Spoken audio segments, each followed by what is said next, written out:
નમસ્કાર 24 ન્યૂઝ ગુજરાતમાં આપનું સ્વાગત છે। સૌથી પહેલા જોઈએ આજના બ્રેકિંગ ન્યૂઝ। રાજ્યમાં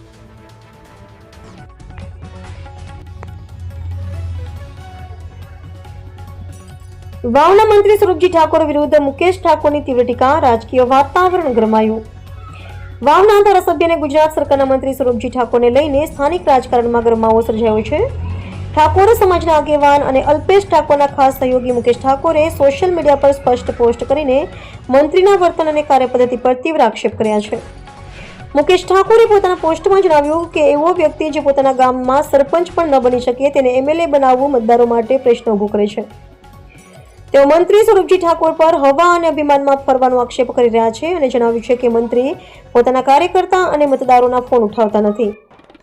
આ નિવેદન બાદ ભાભર, દિયોદર અને વાવના રાજકીય વાતાવરણમાં તીવ્રતા જોવા મળી રહી છે। સ્થાનિક કાર્યકર્તાઓએ પણ મંત્રીના અભિમાન પર અસંતોષ વ્યક્ત કર્યો છે અને સ્થાનિક રાજકીય વાતાવરણમાં નિવેદન ચર્ચાનો વિષય બની ગયું છે।